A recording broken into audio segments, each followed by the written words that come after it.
mata yang bisa memberi info sejelas Andri. Kalau benar Andri bisa mengidentifikasi, ini bisa jadi pintu terbesar, gumam salah satu penyidik. Penyelidikan internasional dimulai.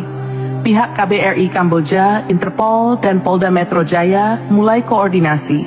Dibantu data dari LSM dan info dari Andri, mereka mulai membuka jaringan besar.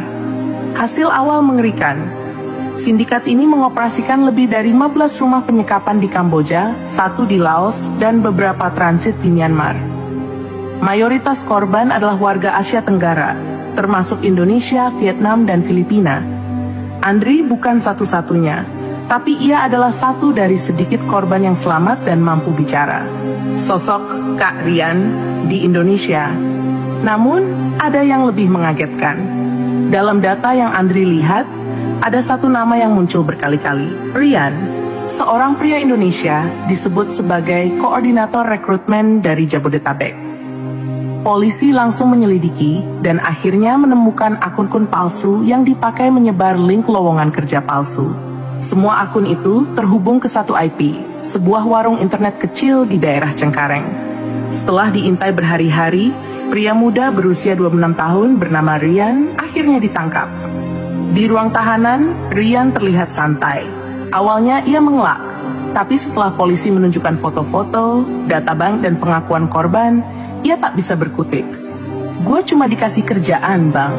Tiap orang yang daftar lewat link gue dapat 300.000. Kalau sampai berangkat, dapat 2 juta. Itu doang. Gue nggak tahu mereka dijual ginjalnya.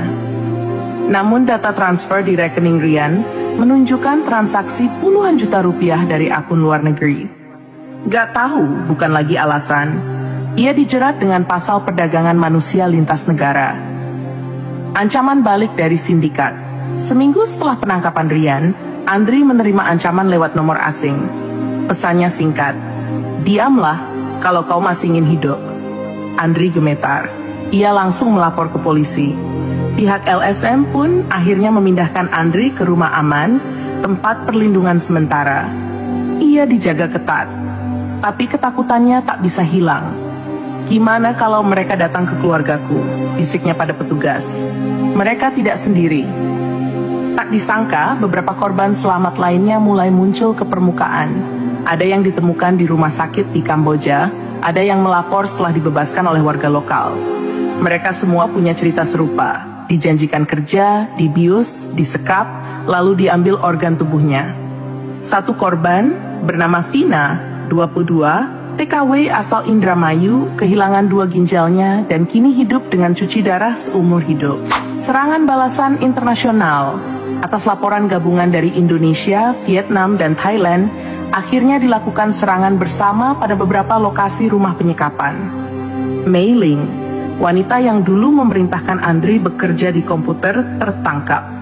Dan di satu lokasi perbukitan di perbatasan Laos, polisi menemukan ruang operasi gelap. Di sana, ada meja bedah penuh darah, tumpukan es batu, dan beberapa organ tubuh yang belum sempat dikirim. Namun sosok Chang Guangwei masih belum tertangkap. Andri kini jadi aktivis. Andri kini hidup dalam pelindungan, tapi ia mulai rutin bicara di seminar-seminar LSM, sekolah, dan bahkan ke media. Jangan percaya lowongan kerja yang suruh isi data pribadi lewat link sembarangan.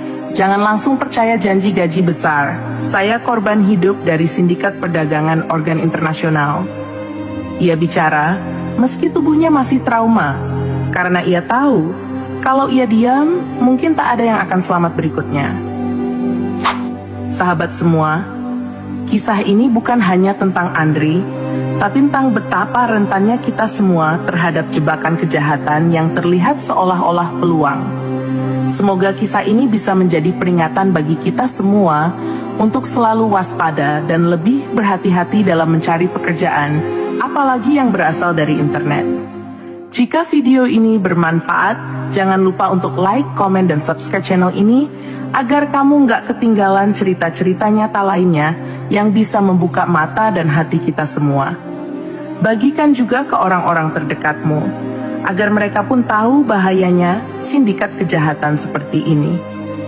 Terima kasih sudah menonton sampai akhir. Sampai jumpa di kisah berikutnya. Wassalamualaikum warahmatullahi wabarakatuh.